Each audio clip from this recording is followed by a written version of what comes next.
Halo YouTube, selamat siang teman-teman. Ya jumpa lagi dengan IGFX. Oke, jadi sudah lama kita tidak membahas sesuatu di YouTube, mungkin karena sibuk dan kadang cuaca nggak enak. Jadi terkadang itu menjadi suatu hambatan. Jadi hari ini kebetulan cuaca sangat cerah dan ada beberapa hal yang asik untuk kita kita diskusikan, kita bahas. Ya, syukurnya seperti itu, makanya saya bikin video. Oke. Jadi untuk hari ini pembahasan kita sebenarnya lebih ke mental model seorang trader. Jadi bagaimana sih mental atau model development untuk menjadi seorang trader yang baik.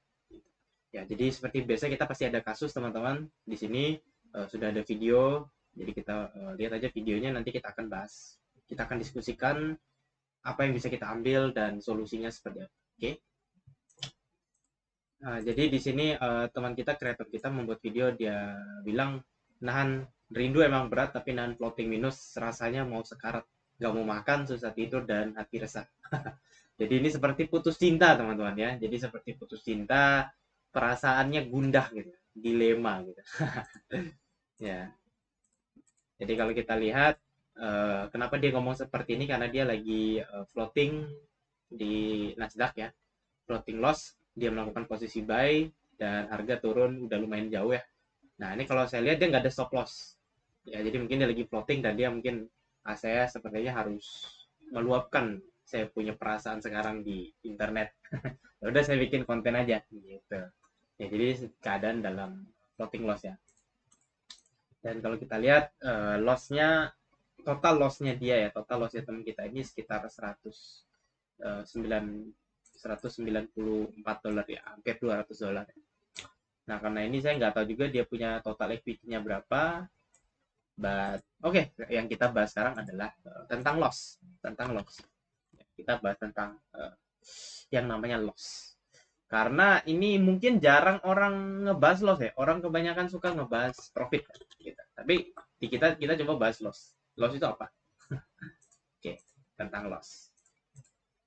Tentang loss, dan loss ini selalu berhubungan dengan yang namanya pain ya, dengan yang namanya pain atau rasa sakit.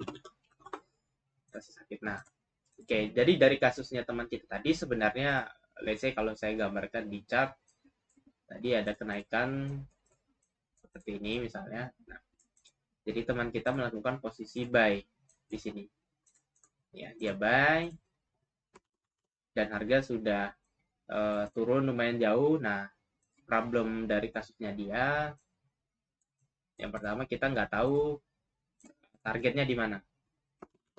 Target ya, kemudian exit, exit atau SL gitu.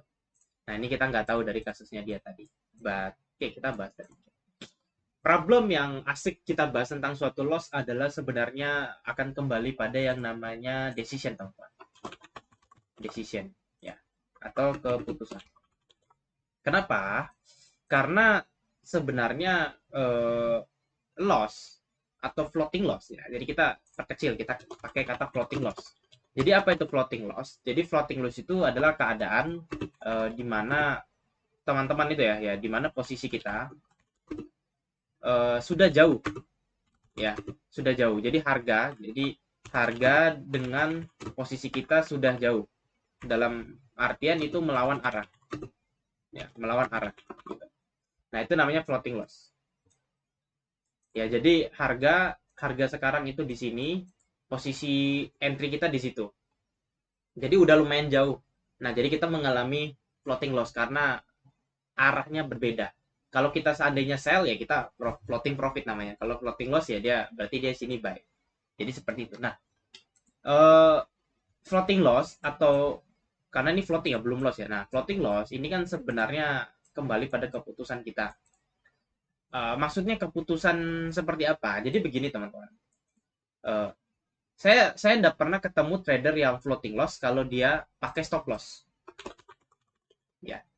Jadi floating loss itu karena nggak pakai stop loss. Jadi saya bisa bilang seperti itu.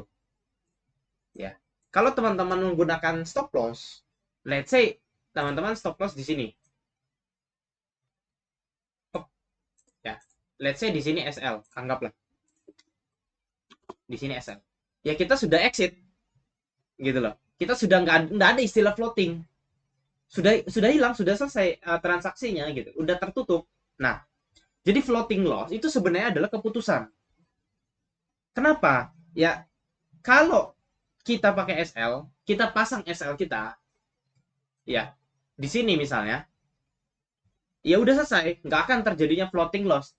Atau dalam kasus yang lain, misalnya, oke, SL-nya di bawah, oke, SL-nya di bawah, loh, berarti kan masih floating loss, ya kan? Nah, istilahnya kan berarti masih floating loss karena belum kena SL. Iya, secara teori kita nyebutnya floating loss. Tetapi kalau kita pakai SL dan kita sudah tahu target exit kita di mana, kita nggak bisa melihat itu floating loss. Kenapa?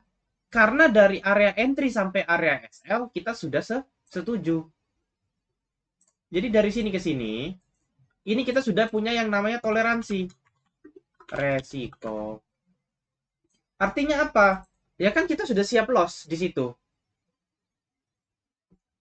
Jadi kita tidak menganggap itu adalah suatu floating loss yang membuat kita itu rasa sakit, rasa panik dan sebagainya itu loh. Karena kita sudah memiliki toleransi resiko. Nah, yang salah itu adalah ketika floating loss tapi nggak punya SL. Itu yang membuat kita memiliki rasa sakit. Kenapa? Karena begini teman-teman, SL itu kita gunakan sebagai alat ukur ya resiko.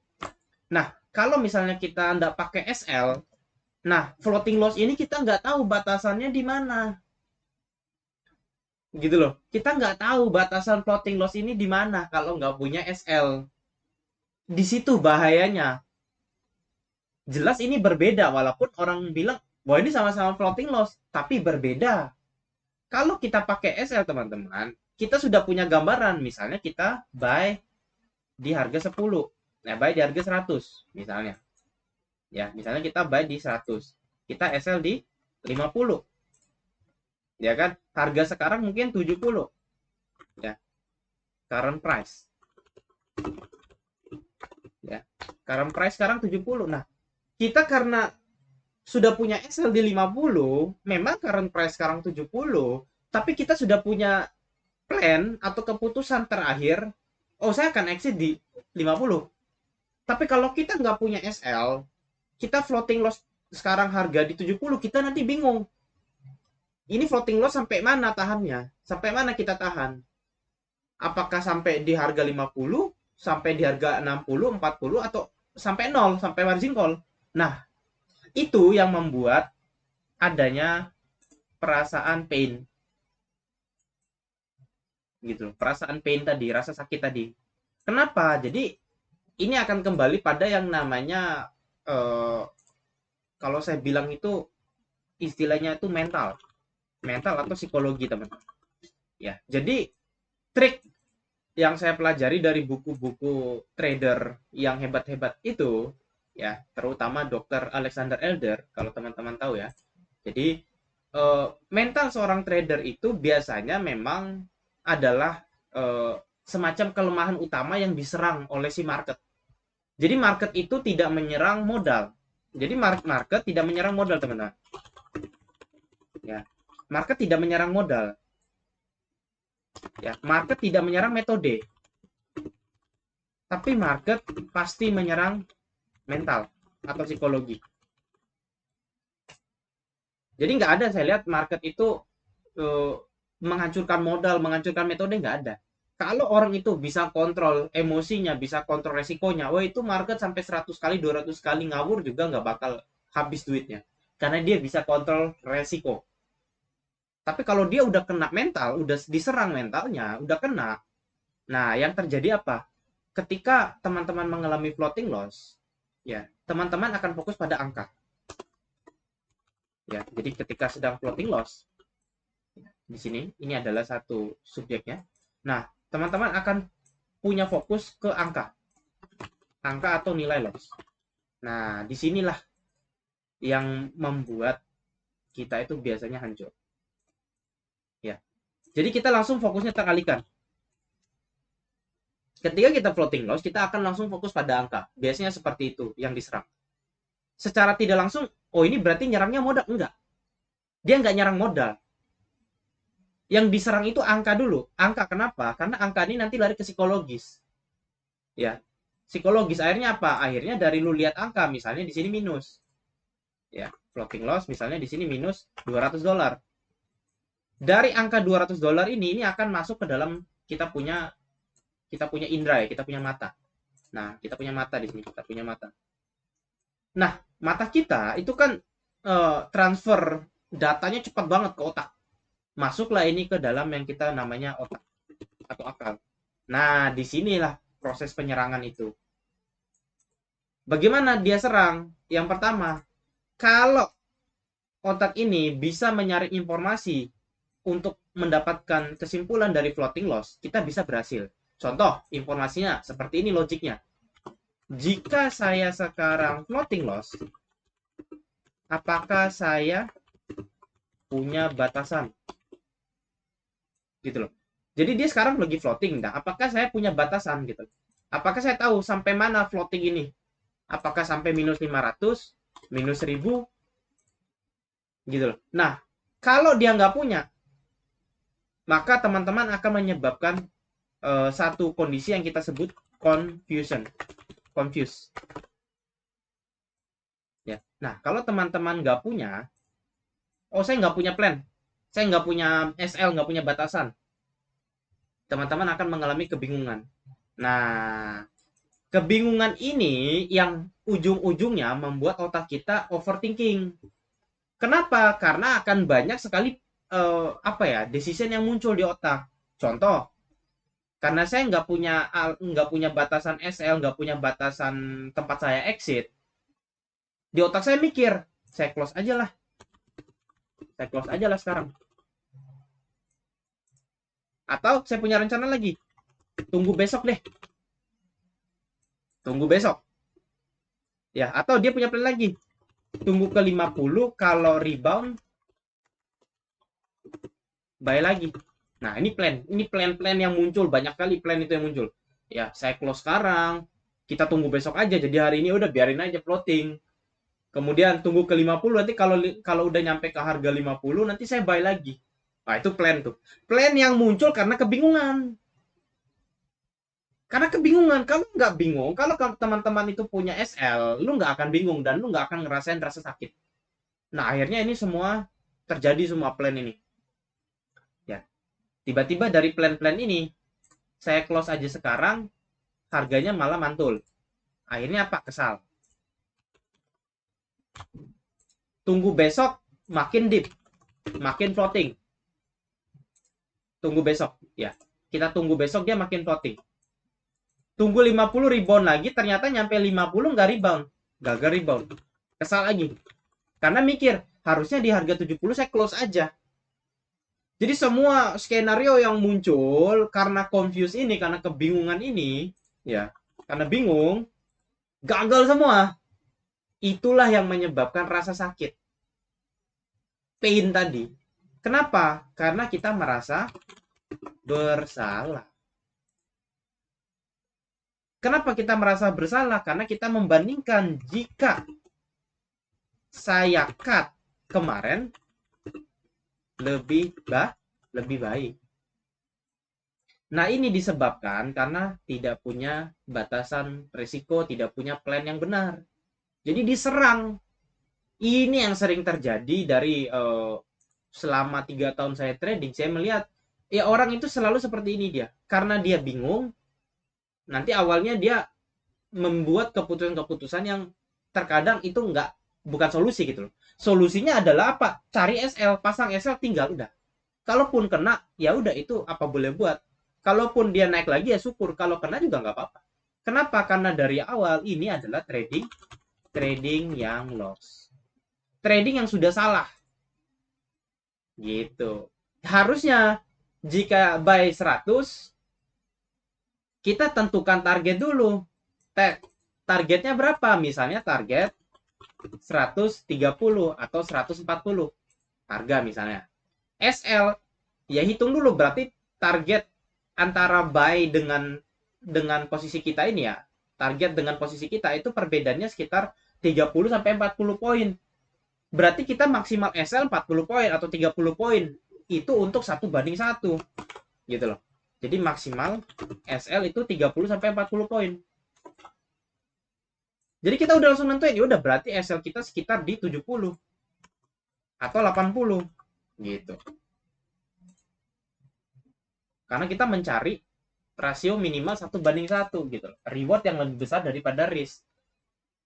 Tiba-tiba kalau kita malah bikin plan ketika harganya sudah nyungsep dalam, itu udah salah. Makanya senior-senior trader itu ya, dia nggak melihat floating loss itu menjadi masalah kalau dia sudah punya batasan resiko. Yang jadi masalah adalah kalau kita nggak punya plan gitu loh. Makanya senior-senior trader yang hebat-hebat itu, yang terkenal-terkenal di luar sana, baik itu yang dalam negeri ataupun luar negeri, mereka selalu memberitahu kita 3 hal. Ya, yang pertama adalah tentukan target, tentukan resiko. Ya, baru tentukan entry. Jadi kalau misalnya ada chart, ya, chart seperti ini misalnya, saya gambarkan. Harga turun, naik, turun, naik, turun, naik.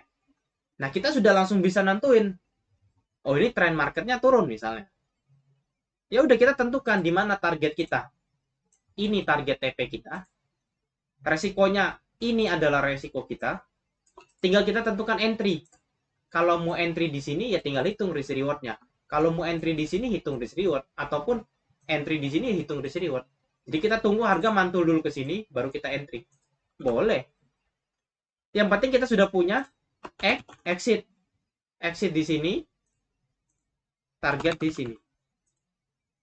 Tinggal kita hitung aja risk rewardnya berapa, 1:2, 1:3. Nah, seperti itu yang benar. Biar apa? Biar nggak bingung. Kalau kita nggak bisa nentukan ini basic banget teman-teman. Percuma belajar metode jauh-jauh kalau nggak paham ini. Nanti kita kebingungan, dan kalau kebingungan kita balik lagi. Ketika kita loss, kita rasa sakit. Kemudian bingung seperti ini lagi.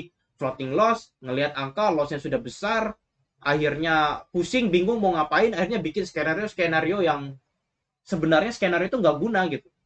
Skenario yang seperti ini kan hanya bikin kepala sakit aja. Mungkin ada lagi skenario tambahan di sini mungkin. Ya kan? Coba tanya teman.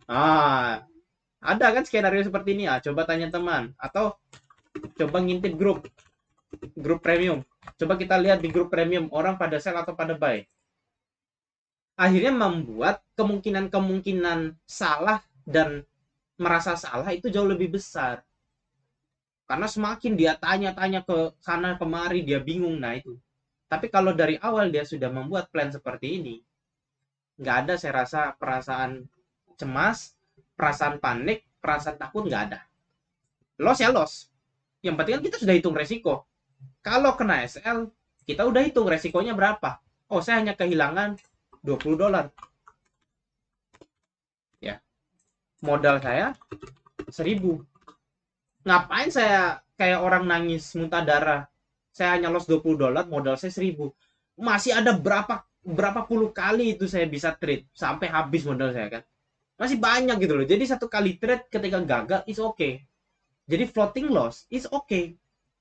Kalau punya plan. Karena sudah pasti saat kita entry nggak mungkin langsung TP. Mungkin ada floating. Tetapi kita lihat floatingnya ada SL nggak gitu. Kalau misalnya kita entry di sini. Let's say kita entry. Tiba-tiba harga naik dikit. Floating nggak? Floating. Tapi kan belum kena SL. Masih dalam batasan resiko kita. Ya kita biarin. Kita nggak melihat floating itu salah atau benar. Akhirnya besoknya dia turun. Mungkin besoknya dia naik lagi. Baru dia turun lagi. Naik lagi. Sampai sini. Baru turun. Benar baru nyampe TP. Kadang seperti itu kan. Jadi psikologi kita dibuat takut. Padahal sebenarnya udah benar plannya. Kalau dari awal udah punya trading plan yang benar. Gitu.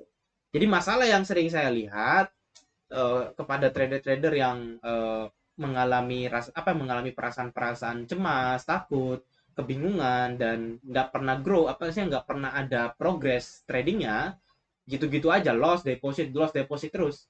Biasanya karena masalah-masalah sepele, yaitu pertama mereka tidak mau membuat keputusan di awal. Dia tidak mau bikin plan dulu. Dan lucunya adalah dia merasa bahwa kalau pasang SL itu kita rugi. Ya kan? Kan kena SL nanti rugi. Nah, dia lupa kalau saya punya pilihan ya seperti kata senior-senior di luar sana, lebih baik SL daripada margin call. Ya. Jadi kita tuh punya quote lebih baik SL ya daripada margin call. Ya, kita punya prinsip seperti ini. Nggak apa-apa SL daripada margin call. Ya. SL nggak apa-apa. Margin call itu yang kita hindari karena modalnya langsung habis. Kan sayang gitu, kita cari duit capek. Mungkin kita sudah trading 2 bulan, 3 bulan, udah dapat modal bagus. Tiba-tiba hilang dalam 2-3 kali trade yang sebenarnya konyol banget. Misalnya kayak gitu. Ya, jadi saya harap pembahasan kali ini tentang kenapa floating loss itu menyakitkan. Teman-teman bisa mengambil kesimpulan bahwa kalau dari perspektif saya, floating loss is okay selama kita punya toleransi resiko. Yang bahaya kalau floating loss nggak punya toleransi resiko, ya itu yang bahaya. Karena nanti teman-teman bingung di mana nih batasannya. Nanti malah menyebabkan teman-teman membuat decision-decision yang aneh. Dan decision-decision yang aneh ini tidak akan pernah merubah kenyataan. Masa depan tidak pernah bisa diubah. Kalau udah loss ya loss, gitu loh. Profit ya profit, gitu loh. Nah, oke teman-teman, kita jumpa lagi di pembahasan selanjutnya. Semoga diskusi kali ini teman-teman bisa mengambil kesimpulan dan ada manfaatnya. Thank you so much untuk teman-teman. Stay safe ya, jaga kesehatan dan sampai jumpa lagi. Bye bye.